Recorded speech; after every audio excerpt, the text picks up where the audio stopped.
నమస్తే. మన గాంధీగిరి వార్తలకు స్వాగతం. రామగుండం పారిశ్రామిక ప్రాంత రౌండప్. ఈరోజు గాంధీగిరి అందిస్తున్న ప్రత్యేక వార్తలు చదువుతున్నది దయానంద్ గాంధీ. వార్తల్లోని ముఖ్యాంశాలు. ప్రభుత్వ ఆసుపత్రి అభివృద్ధి కమిటీ సమావేశము. బాల్యమిత్రునికి చేయుత. ప్రెస్ మీట్లో ఏఐటీసీ కన్నెర్ర వివరాలు.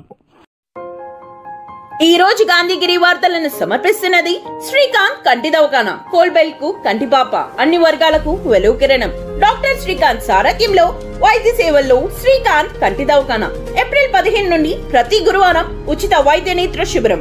కంటి పొరకు ఆపరేషన్ 5,000 రూపాయలకే చేయబడును.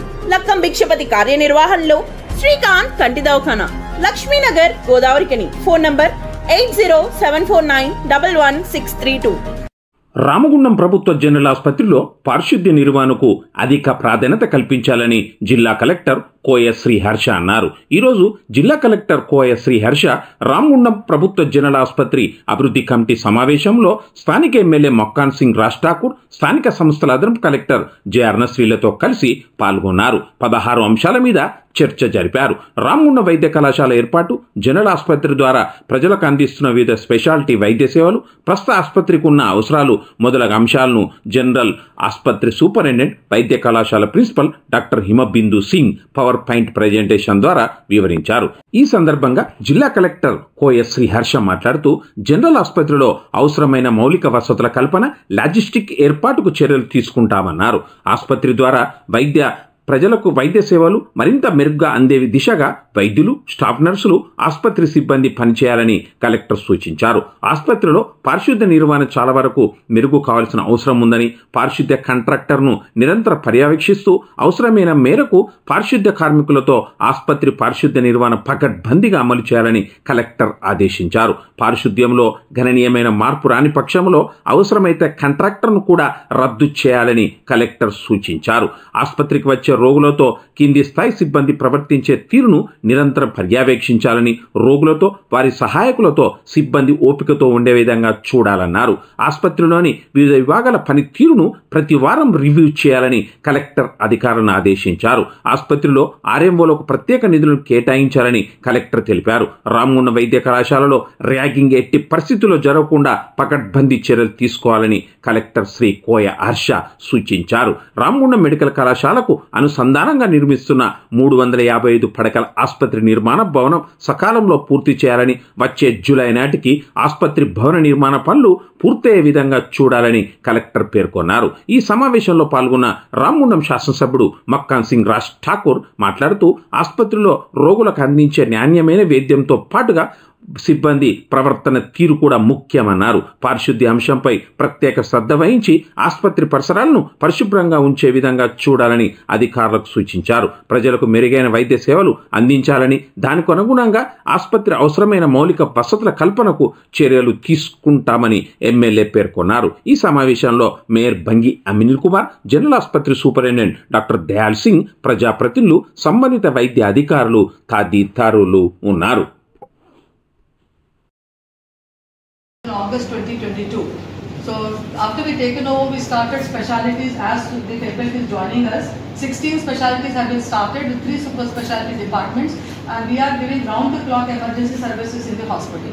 So total faculty right now is 10 professors are there, 12 associate professors, 60 assistant professors, 30 senior residents, 11 house surgeons.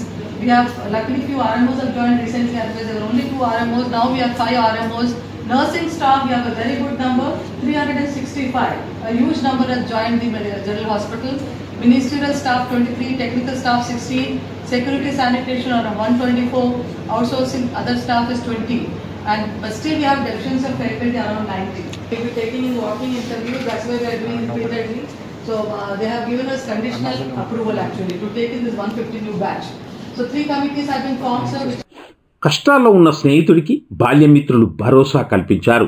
Ramagundam ZPHS high school 1986-87 సంవత్సరానికి చెందిన 10వ తరగతి స్నేహితులు పెరాలసిస్ వ్యాధితో బాధపడుతున్న తమ తోటి మిత్రుడు మోత్కూరి నాగేందర్ వైద్య సహాయం నిమిత్తం ఆర్థిక సహాయాన్ని ఈరోజు అందించారు. ఒక్క తల్లి కడుపులో పుట్టకపోయినా ఒకే తరగతి గదిలో కూర్చొని చదువుకున్న బాల్యమిత్రులంతా కలిసి వాళ్ళలో ఎవరికి ఆయాపద వచ్చినా ఆదుకోవడానికి ముందుంటున్నారు. ఆస్ట్రేలియా నుండి వచ్చిన రాజబాబు 10,000 రూపాయలను, 1 క్వింటాల్ బియ్యాన్ని, కందుల పోషం 2,000 రూపాయలు, డి శ్రీనివాస్ 25 కిలోల బియ్యాన్ని లింగాపూర్లోని తన స్నేహితుడి నివాసానికి వెళ్లి ఆరోగ్య పరిస్థితిని అడిగి తెలుసుకొని వారి కుటుంబ సభ్యులకు అందించారు. కష్టాల్లో ఉన్న సమయంలో ఆదుకునే మిత్రులు అండగా ఉండడం ఎంతో భరోసాను కల్పిస్తుందన్నారు. ఈ కార్యక్రమంలో తూళ్ల రాజనరసయ్య, కత్తెరమల్ల రమేష్, కందుల సత్యనారాయణ, రాపోలు రవీందర్రావు, సాదుల రమేష్, పానిగంటి సత్యనారాయణ ఆఫీస్ తదితరులు ఉన్నారు.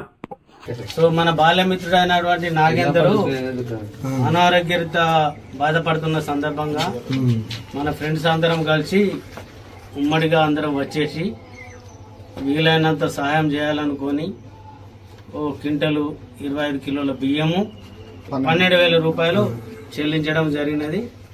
ఆయన ఆరోగ్యం బాగుపడాలని ఆ భగవంతుని ప్రార్థిస్తున్నాం. సిపిఐ ఏఐటీసీపై అవాక్కులు చవాక్కులు చేస్తూ పబ్బం గడుపుతూ దూబరా ప్రచారం చేస్తున్న సోకాల్డ్ నాయకుల విధానాలు మార్చుకోకపోతే సహించబోమని ఊరుకునేది లేదని AITC Singareni college workers union కేంద్ర కార్యదర్శి కబ్బంపల్లి స్వామి, బ్రాంచ్ కార్యదర్శి ఆర్ఎల్ఈ పోషం పేర్కొన్నారు.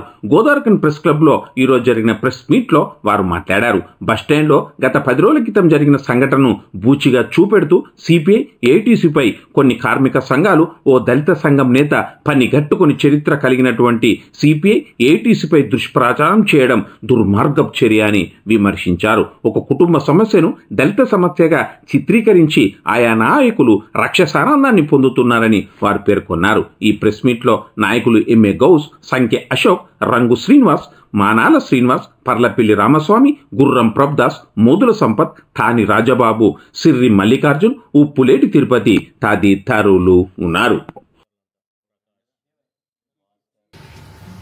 14వ తేదీ అర్ధరాత్రి జరిగిన ఒక సంఘటనను ఆధారం చేసుకొని దాన్ని సాకుగా చూపి 10 రోజులుగా ఏఐటీసీ సిపిఐని అప్రతిష్ట పాలు చేసే కుట్ర జరుగుతున్నది. ఒక వ్యక్తిగత సమస్య మీద, ఒక వ్యక్తిగత విషయం మీద జరిగినటువంటి ఒక పరిణామాన్ని, పరిస్థితిని మొత్తం సంఘానికి, మొత్తం యూనియన్కి, మొత్తంగా పార్టీకి దీన్ని వర్తింపజేసి చిలువలు పలువలుగా అనేక మంది వ్యాఖ్యానాలు చేస్తున్నారు. పత్రికా వార్తలు వస్తున్నాయి. ఈ విధంగా మా పార్టీలో, మా యూనియన్లో కూడా దీనిపైన చర్చ జరుగుతున్నది. ఏఐటీసీలో గూండాలు లేరు, సిపిఐలో రౌడీలు లేరు. మా పార్టీలో ఎవరి మీద కూడా రౌడీ షీట్ బుక్ అయింది లేదు. మేము సామరస్యంగా, సౌమ్యంగా, అవసరమైతే విప్లవకరంగా కార్మిక సమస్యల మీద, ప్రజా సమస్యల మీద పోరాటాలు చేస్తామే కానీ వ్యక్తిగతంగా గూండాయిజం చేసే సంస్కృతి ఏఐటీసీకి, సిపిఐకి లేదు. గత 50 సంవత్సరాలుగా అనేక మంది గమనిస్తున్నారు. గూండాయిజాన్ని ఎదుర్కొన్నదే ఏఐటీసీ, రౌడీజాన్ని ఎదుర్కొన్నదే సిపిఐ. మనకు తెలుసు 70వ దశకం, 80వ దశకంలో ఏం జరిగిందనేది ఆనాటి నుంచి ఈనాటి వరకు ఉన్నటువంటి చాలామందికి తెలుసు. ఇకపోతే దళిత సమస్య మీద కూడా ఒక దాడి జరుగుతున్నది. వాస్తవంగా సిపిఐ, ఏఐటీసీ దళిత వ్యతిరేకం కాదని మేము మొదటి నుంచి చెప్తున్నాం. అసలు దళితుల కోసం సంఘాలు పెట్టిందే కమ్యూనిస్ట్ పార్టీ ఏఐటీసీ. అంటరాని తనానికి వ్యతిరేకంగా పోరాడింది ఏఐటీసీ. అదేవిధంగా దేవాలయాల్లో ప్రవేశం కల్పించింది ఏఐటీసీ. సహపంక్తి భోజనాలు చేయించింది కమ్యూనిస్ట్ పార్టీ. ఆ విధంగా వర్ణాంతర కులాంతర వివాహాలు చేయించి ఆదర్శంగా నిలిచింది సిపిఐ ఏఐటీసీ. ఇది చరిత్ర. అయితే మొన్న జరిగిన సంఘటన అది మడ్డెల్లయ్య ఇంటి ముందు, డిప్యూటీ జనరల్ సెక్రటరీ అయినటువంటి ఎల్లన్న ఇంటి ముందు జరగడం అనేది ఒక దురదృష్టకర సంఘటన. ఎవరైతే బాధితురాలు ఉన్నారో ఆమె ఇంటి దగ్గర జరిగింది కాదు, ఆమె ఇంటి మీద కానీ ఆమె మీద కానీ కాదు. ఇది మడ్డెల్లన్న ఇంటి ముందు జరిగింది అర్ధరాత్రి. ఆమె ఇక్కడికి రావాల్సిన అవసరం లేకుండే వచ్చింది. అది అనుకోకుండా వచ్చిండ్రా, ఆవేశంగా వచ్చిండ్రా, అక్కడ ఒక రకమైనటువంటి గుంపు సహజంగానే ఉంటుంది. ఎందుకంటే ఎల్లన్న పోయి ఎవరైతే కంప్లైంట్ చేసిండ్రో ఒక కుటుంబం పోయి ఆయనను పట్టుకొచ్చిండు. ఆ తర్వాత వాళ్ళు ఇక్కడికి రావటం, ఇక్కడ వాద ప్రతివాదాలు జరిగి చిలికి గాలివాన జరిగి ఆవేశకావేశాలతోటి పొరపాటుగానో గ్రహపాటుగానో ఒక సంఘటన జరిగింది. ఆమెకు గాయం కూడా అయింది. ఏదేమైనా ఇది జరిగి ఉండాల్సింది కాదు. దానికి ఏఐటీసీ పరంగా సిపిఐ పరంగా మేము కూడా చింతిస్తున్నాం. అది భౌతికంగా జరిగితే అది దానికి సంబంధించి ఇరు వర్గాలు కూడా పోలీసు ఫిర్యాదు చేసినాయి. దానికి సంబంధించి కేసు కూడా బుక్ అయింది. విచారణ చట్టపరంగా న్యాయపరంగా జరుగుతుంది. ఆ విధంగా దాన్ని అంతటితో వదిలేయకుండా సందు దొరికింది కదా అని చెప్పి అనేక మంది వాద ప్రతివాదాలు వ్యాఖ్యానాలు చేయటం, సంస్థ మీద దాడి. సరే, ఒక వ్యక్తి మా నాయకుడే పాల్గొన్నాడు. దాని మీద మా కమిటీలు కూడా చర్చించాం. మా సీతారామయ్య గారు కానీ ఇతర నాయకులు కానీ పాల్గొన్నారు. దాని మీద మేము కూడా విచారిస్తున్నాం. ఎందుకు జరిగింది, ఎట్లా జరిగింది, అసలు ఆ రాత్రి జరగాల్సింది కాదంటే ఒక కుటుంబం యొక్క ఆవేదన వేదన, మేము చచ్చిపోతాం అనే ధోరణితోటి ఆ స్పందన జరగటం వల్ల అది కొద్దిగా ఆ రోజు రాత్రి కొద్దిగా అతిగా ఆ ఆవేశాలతో జరిగింది. దీనికి సంబంధించి మేము ఒకటే చెప్పదలుచుకున్నాం. మా డిప్యూటీ జనరల్ సెక్రటరీని కూడా మేము కూడా కమిటీలో స్వయంగా విచారించినాం. నేను కావాల్సుకొని దళిత మహిళని దాడి చేయలేదు. నేను వ్యక్తిగతంగా ఏదో కక్షపూరితంగా చేయలేదు అని చెప్పిన తర్వాత ఏదేమైనా అది ఫిర్యాదు జరిగింది కనుక పోలీసు విచారణ జరుగుతుంది, చట్టపరంగా చర్య తీసుకుంటారు అనేది తను కూడా చెప్పడం జరిగింది. అయితే ఇక్కడ ఆమె దళిత మహిళ కావడం అనేది యాదృచ్ఛికం, కాకతాళీయంగా జరిగింది.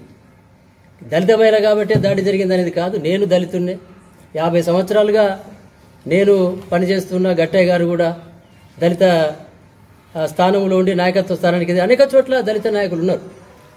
అయితే ఇక్కడ చెప్పదలుచుకున్న విషయం ఏమిటంటే వ్యక్తిగతంగా జరిగిందని సంస్థకు ఆపాదించి యూనియన్కి ఆపాదించి దయచేసి మా సంఘం యొక్క ప్రతిష్టను దిగజార్చకండి. చట్టపరంగా న్యాయపరంగా జరుగుతుంది. ఇప్పటికీ కూడా మా రాష్ట్ర నాయకత్వానికి కూడా దళిత సంఘాలు, అంబేద్కర్ సంఘాలు ఫిర్యాదు చేసినాయి. వాళ్ళ దృష్టిలో కూడా ఉంది ఇది. కాబట్టి వాళ్ళు కూడా ఎట్లా స్పందిస్తారు, ఎట్లా విచారిస్తారు అనేది మేము కూడా మా సమావేశాలు మా కమిటీలో ఉంటాయి. ఏదైనా ఇలాంటి జరిగినప్పుడు మాకు కూడా ఒక క్రమశిక్షణ సంఘం ఉంటుంది, మాట్లాడుకుంటాం. ఏ విధంగా చేయాలి, ఏ విధంగా చేయకూడదు, ఎందుకు జరిగింది అనేది కూడా మేము కూడా విచారిస్తాం. ఇప్పుడు మడ్డెల్లన్న మీద ఇది ఒక విషయమే కాదు, విప్లవ సంఘాలు కూడా కొంత ప్రెస్ మీట్ ద్వారా చెప్పారు. విప్లవ సంఘాలు అంటే మాకు కూడా చాలా గౌరవం.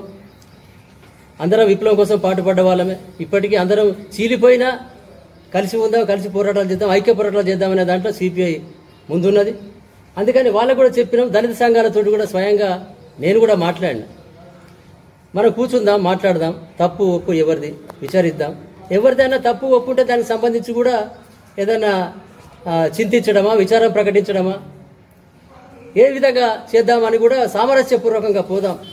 దళిత సంఘాలకు వ్యతిరేకం కాదు, అంబేద్కరిస్టులకు వ్యతిరేకం కాదు, ఎవరికి వ్యతిరేకం కాదు కనుక సంస్థాపరంగా మాట్లాడదాం. ఒక వ్యక్తిగత విషయాన్ని మీరు చేయకండి. సరే, అమ్మాయి మా రొట్టెల కుమరయ్య గారు ఈ వారం 10 రోజులలో వస్తున్నటువంటి అపోహాలు ప్రధానంగా ఏఐటీసీని టార్గెట్ చేయడం జరిగింది. అందులో హెచ్ఎంఎస్ నాయకుడు అందరికంటే ముందుండి అది చేస్తూ ఉన్నాడు. ఒక నాయకునిగా, ఒక సంఘం లీడర్గా ఇంకో సంఘాన్ని బదనాం చేయడం అనేది కరెక్ట్ కాదు. వ్యక్తిగతంగా మడ్డెల్లయ్య గారికి మీకేదైనా ఉంటే వ్యక్తిగతంగా మాట్లాడుకోవాలి తప్ప ఏఐటీసీ యూనియన్కు డిప్యూటీ జనరల్ సెక్రటరీగా ఉన్నందున ఏఐటీసీని బదనాం చేయడం, ఏఐటీసీని టార్గెట్ చేయడం అనేది ఒక యూనియన్ నాయకునిగా ఆయన జనరల్ సెక్రటరీగా కొనసాగుతాను. సీనియర్ లీడరు, వారి భాష కూడా ఒక నాయకునిలాగా భాష లేకుండా ఉందాతనంతో మాట్లాడవలసినటువంటి నాయకుడు ఈ విధంగా ఆ భాష మాట్లాడేది అనేది కరెక్ట్ కాదు. వారి మీద కేసు అయింది. ఇప్పుడు మడ్డెల్లయ్య గారి మీద కేసు అయింది. సప్న ఎందుకు వచ్చింది, మడ్డెల్లయ్య గారు ఎందుకు వేరు, 2 కుటుంబాలకు సంబంధించినటువంటి విషయము.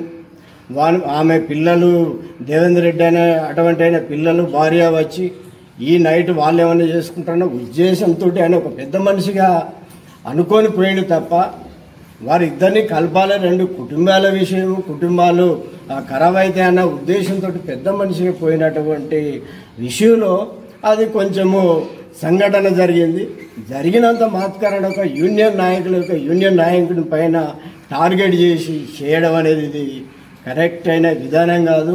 కూర్చుందాం, రాండి, మీరు యూనియన్ నాయకులు రాండి, మేము యూనియన్ నాయకులు వస్తాం, అందరం కూర్చుందాం. ఆమె మన కార్మికురాలు, మన కార్మికుల బిడ్డ, మన తోటి బిడ్డ. మనము యూనియన్గా కూర్చుని మాట్లాడుకొని సంప్రదింపులు చేసి వాళ్ళకు ఉన్నటువంటి జరిగే అటువంటి దాన్ని పోలీస్ స్టాఫ్ చేసి ఆపి ఇద్దరిని సమన్వయం చేయవలసినటువంటి పరిస్థితులలో ఇవాళ ఇంకొక బాధాకరం ఏంటంటే ఎర్ర జెండా ఉన్నటువంటి మరి ఇఫ్ట్ నాయకులు కూడా ఇవాళ ఐకృష్ణ గారు కూడా మాట్లాడింది నిన్న. సరే, మాట్లాడితే ఇప్పుడు ఈ 10 రోజుల కాంచెలు జరుగుతున్నటువంటి ఈ ఘర్షణలో మేము మా ఏఐటీసీ నాయకులుగా మేము దళిత నాయకులతో మాట్లాడినాం, వాళ్ళతోటి సంప్రదింపులు చేసినాం, అమ్మాయితోటి మాట్లాడమని చెప్పినాం, కూర్చుని మాట్లాడతామని అన్నాం. ఆ చర్చలు జరుగుతూ ఉన్నాయి. ఇక పోలీసు వాళ్ళు పట్టించుకోలేదు. పోలీసు వాళ్ళు ఆల్రెడీ ఎఫ్ఐఆర్ రాసినారు. చట్టం తన పని తను చేసుకుని పోతుంది. కానీ దీన్నే సాకుగా తీసుకొని ఇలా యూనియన్ డ్యామేజ్ చేయాలనే ఉద్దేశంతో టార్గెట్ చేసుకున్నటువంటి సంఘం నాయకులు ఎన్ని సంఘాల్లో ఇవాళ 14-15 సంఘాలు ఉన్నప్పటికైనా ఓన్లీ హెచ్ఎంఎస్ నాయకుడే దీన్ని ఇంకా ఉసుకొల్పి ప్రజల లోపలికి తీసుకుపోయి దీన్ని ఇంకా ఉధృతం చేసేది అనేది ఇది కరెక్ట్ అయిన విధానం కాదు. అది మానుకోవాలని చెప్తా ఉన్నాము, వారికి చెప్తా ఉన్నాము. నీకు మంచిగా మాట్లాడు. అవి ఏం భాషలు, ఏం మాటలు అవి? నువ్వు ఉన్న స్టేజ్ ఏంది, నీ విలువేంది, మీరు మాట్లాడే భాష విధానం ఏంది? మాట్లాడచ్చు, ఎవరైనా మాట్లాడచ్చు. కానీ ఒక కార్మిక నాయకునిగా, ఒక లీడర్గా కొంత ఉందాతనం ఉండాలి మాట్లాడేదాంట్లో. కాబట్టి రేపు మేము ఒకటే చెప్తాను, ఏఐటీసీగా, సిపిఐ పార్టీగా, ఎక్కడ ఎవరు కూడా మా పార్టీలో కానీ మా సంఘంలో కానీ తప్పులు జరిగినట్టయితే ఖచ్చితంగా మేము కూర్చుంటాము. మా కార్యవర్గం ఉంటుంది, మా సెంట్రల్ కౌన్సిల్ ఉంటుంది, అందరం కూర్చుంటాము, మాట్లాడతాము. వారిపైన ఏ రకంగా చర్యలు తీసుకున్నా మా నాయకత్వం తీసుకుంటుంది. కానీ ఇది ఏమైంది, పోలీస్ కేసు అయింది. పోలీస్ కేసు అయినాక మనము పోలీసు కేసు అయిన తర్వాత వాళ్ళ పని వాళ్ళు చేస్తారన్న ఉద్దేశంతో వీళ్ళు చిన్నగా మాట్లాడుతుంటే కూడా ఎందుకు వాళ్ళని మనం రెచ్చగొట్టినట్టయితే మనం మాట్లాడద్దు, మన కౌంటర్కు మళ్ళీ ఎదురు కౌంటర్ ఇవ్వద్దు. సరే, మనది ఇంత ఉన్నది, మన పెద్ద మనిషి వాళ్ళ 2 కుటుంబాల డిస్కర్స్లో పోయిండు అన్న ఉద్దేశంతో మేము ఊరుకుంటా అంటే దీన్ని ఆసరా తీసుకోవడం అనేది కరెక్ట్ కాదు. ఇంతటితో గాంధీగిరి వార్తలు సమాప్తం. నమస్కారం.